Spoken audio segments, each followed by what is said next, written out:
Hi everyone, welcome back to my channel, and for today's video, I will be discussing with you about linear regression analysis.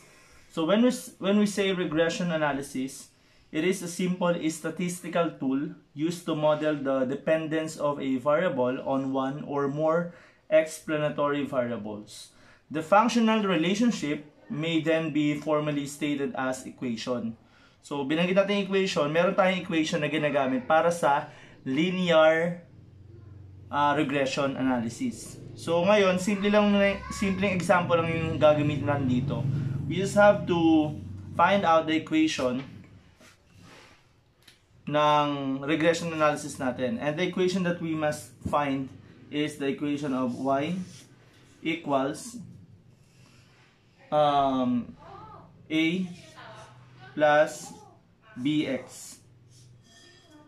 Yung a dito, class, is what we call the intercept.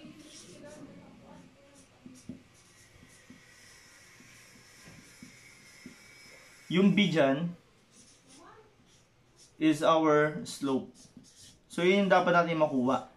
Merong formula si a, merong formula si b. Si y, ito yung natin. Y at x, ito yung variable natin. Okay? So, para mas maintindihan ninyo, yung x dito is our independent variable. While the y variable is what we call the dependent. So, ito yung dapat natin malaman, yung equation kung saan naglalay yung mga data natin. So, para mas mag-gets ninyo, let's have the examples. So, example, meron tayo ditong problem. A teacher desires to know whether the typing speed of a ComSci students in words per minute is related to the time in hours given the speed of a student, x. So, meron tayong given speed ng mga students. So, siya yung natin x variable. And the corresponding time it will take for him to learn the word processing program. Then, we must know, or we must predict the time it will take the average student who has a typing speed of 72 words per minute to learn the word processing program. So, ano ba yun? Ito yung table na gagamitin natin. So, meron tayong 4 students. So, student 1, student 2, student 3, student 4. Ang speed ni student 1, yung typing speed niya is 45. Then, it took him 85 hours para matutunan niya yung word processing program. Then, si student number 2, meron siyang 68 na speed. Okay? Ito yung words per minute niya.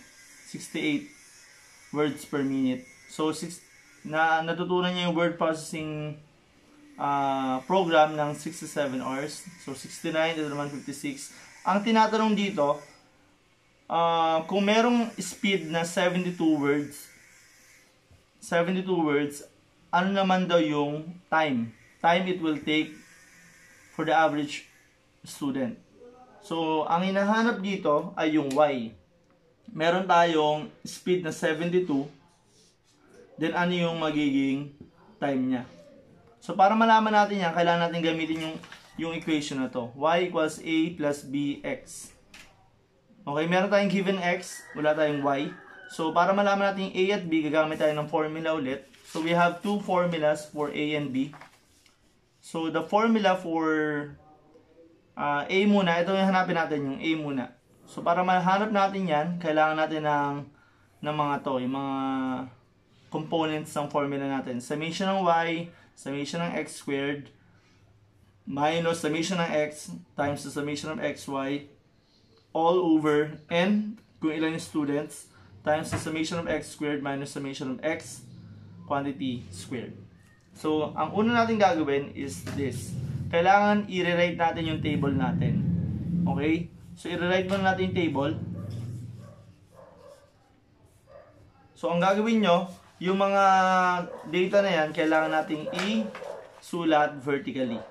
So, dito, lagay natin yung x. Dito yung y. Yan, isulat natin vertically. So, student x natin, si 45. Sino pa? Si 68. Meron siyang student. And then, 69. And then, another 45.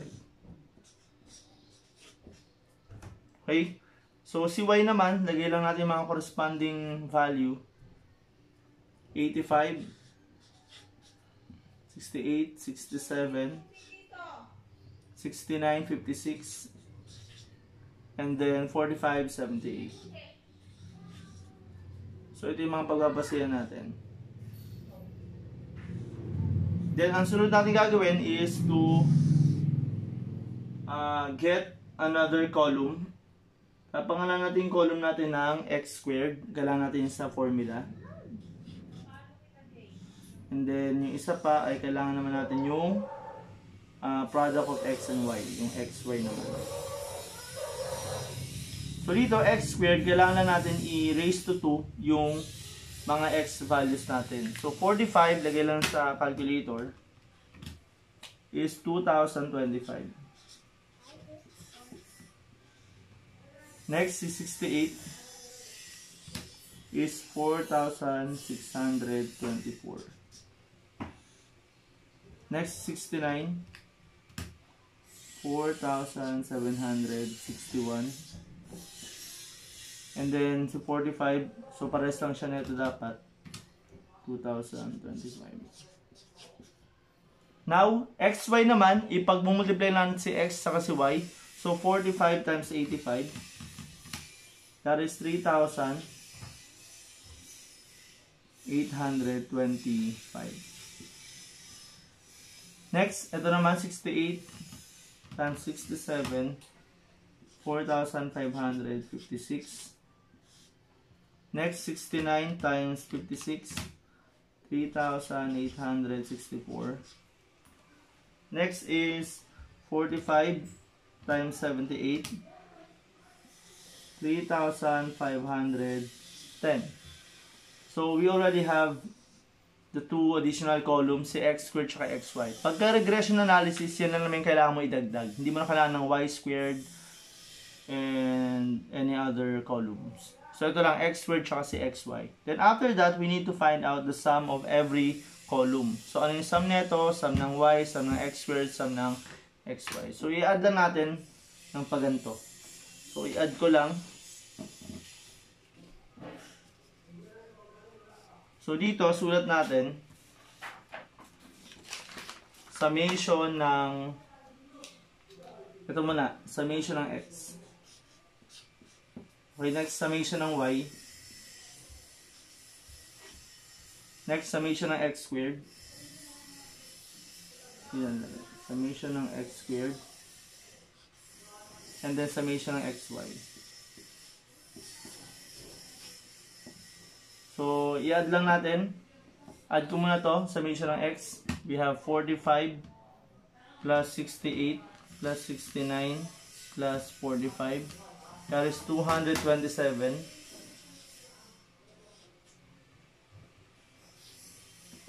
So, meron tayong 227 dito. Next, summation naman ng y. 85 plus 67 plus 56 plus 78, that is 286. Next, summation ng x squared, 2025, 4624, 4761, plus 2025. Ito, yung total neto, column na to, summation ng x squared ay 13,435. Next, summation naman ng xy. So, next, 3825 plus 4556 plus 3864 plus 3510. That is equal to 15,755. So, meron na tayong apat na total. Huwag natin kalimutan lagay din yung n natin. N is equal to, kung ilan yung students. So, ilan may students na apat lang naman yan. Kasi apat na speed, apat na time lang yan. So, n is equal to 4. So, let's find out the value of our A and B. So, to get the value of A and B, kailangan natin gamitin itong formula na to. Ito, formula na yan. So, let's start with getting the value of A. Ito na tayo, A. So, sa A, ang kailangan natin is summation ng Y. Summation of Y is 286. So, lagay tayo ng malaki dito. 286 parenthesis. Summation ng X squared. Ito, summation ng X squared. Lagay natin to. 13, 4, 3, 5. Then minus. Summation ng X. Again, 227. Then, katabi niya summation ng XY. Ito yun, 15. 7, 5, 5. All over N. Lagyan natin yung N. So, N is equal to 4. Then, summation ng X squared ulit. So, 13, 4, 3, 5. Minus. Ito, iba naman to, magkaiba ng dalawang to. Summation of X squared to. Ito, summation of X quantity squared. So, lagyan mo natin summation of X.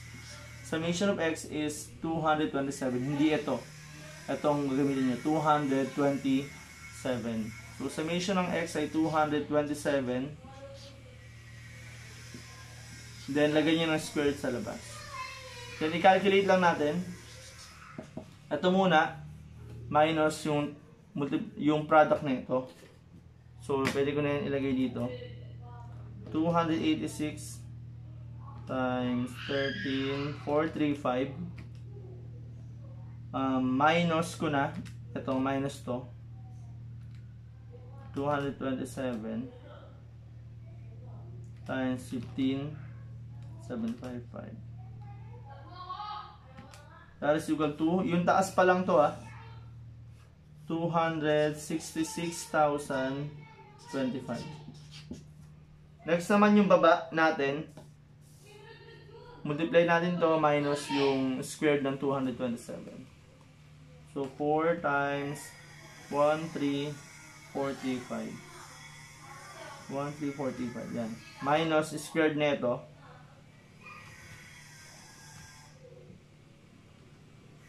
$227 squared.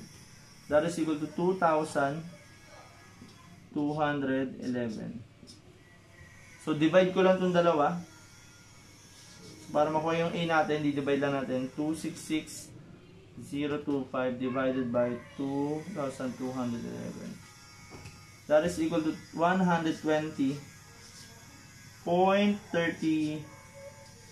318 yan, pero naging gagawin kong 2 decimal places, so 120.32. We have the value of A already. Let's find out the value of B. So the value of B will be coming from the formula again. So what would be the formula? Ito naman susundan natin, itong formula na to. So B is equal to, lagay tayo dito, N ulit, so we have 4. Then, summation of XY. Summation of XY is 15,755. Minus summation of X. Ang summation of X natin ay 227. Then, multiply to the summation of Y, which is 286. Then, sa baba naman tayo, and another n tayo, so 4 pa rin. Summation of X squared is this, 13,435. Minus, again, ito ulit, summation of X, 227. And then, squared. So, compute natin yung taas. Multiply lang natin to.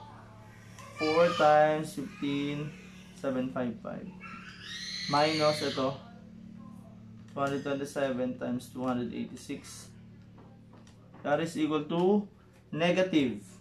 Yung taas natin, negative 1,902 divided by, multiply natin to. Minus natin yung sagot dito, minus yung square ng 227. 4 times 13, 435 minus 227 squared.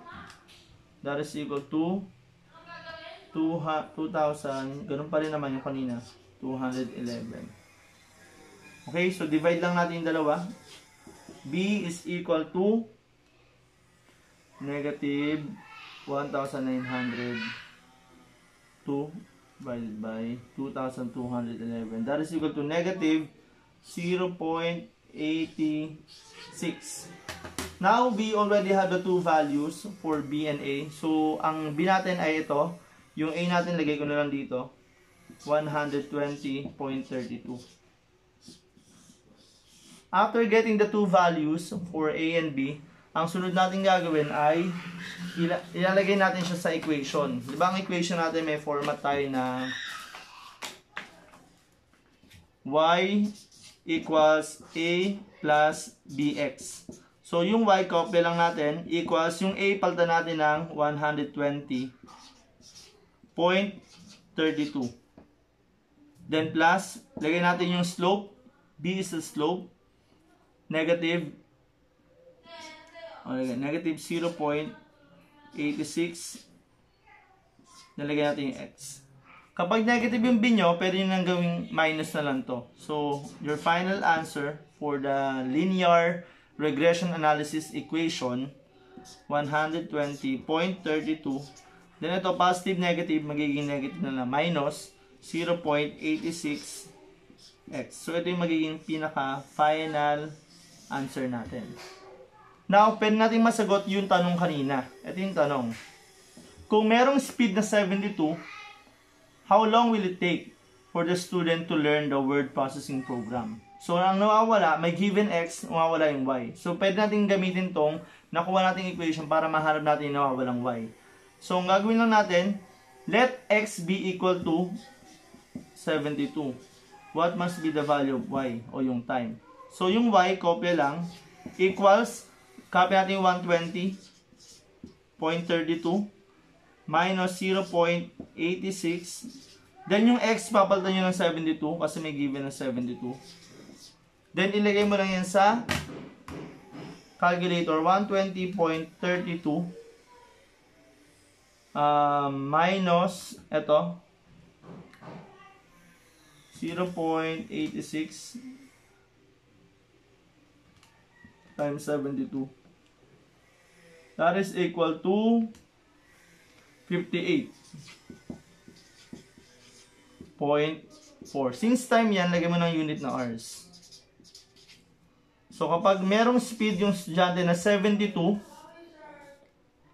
meron siyang, it will take him to learn the word processing program according to the problem ng 58.4 hours. What if naman ang nawawala yung x given yung y? So, halimbawa lang ang ginagamit nating equation na ito pa rin, then may given value of may given value of y, nawawala yung x. Halimbawa, what must be the speed of the student in typing kapag meron siyang, let's say for example, yung y natin ay, ito pa rin gamitin natin, halimbawa 58.4. Okay, 58.4 hours yung meron siya para matutunan yung word processing program. Ano yung magiging speed niya kung yan yung time niya? So, what must be the speed? So, same equation gagamitin natin kasi ito yung nakuha natin kanina. So, dapat ang lumabas yan ay 72, of course. So, ngayon, ang papalitan nyo yung y kasi may given value of y tayo. So, magiging 120 point, mali. Yung y natin ay 58.4. So, ito yung copy natin. Y, magiging 58.4 equals 120.32 minus 0.86 x. Copy mo yung x kasi yung nawawala. Okay? So, ang gagawin nyo dito, itong 120.32, you have to transpose that on the other side or balibag method. So, magiging copy mo yung 58.4 minus 120.32 then equals, copy mo to, negative 0.86 x. Yung 120 na positive, magiging negative siya pagka nilipat mo siya sa kabilang side. So ito, i-divide both sides lang natin, negative 0.86 negative 0.86. I-divide natin both sides para makancel to, matitira na lang yung x. So, gawin natin. So, yun yung magiging equation natin. So, sa kabilang side, x na lang matitira. Dito, i-minus natin yung taas. 58.4 minus 120.32. Meron tayong makuha ang negative 61.92 all over negative 0.86. So, divide lang natin yan. Divided by negative 0.86. So, the answer would be equal to 72. So, x would be equal to 72. Yan yung magiging speed ng student na merong 58.4 hours. So, kung makapansin nyo, parehas lang din lalabas. Kasi nga, yan yung indication na tama yung nakuha yung equation for the linear regression analysis. So, that's how you do the linear regression analysis. Kailangan nyo lang tandaan yung equation na to. Y equals A plus BX. Y is the dependent variable. A is the intercept. B is the slope. And X is the independent variable. So, I hope you learned something from this video. Don't forget to subscribe to keep you more updated on my next video. Thank you.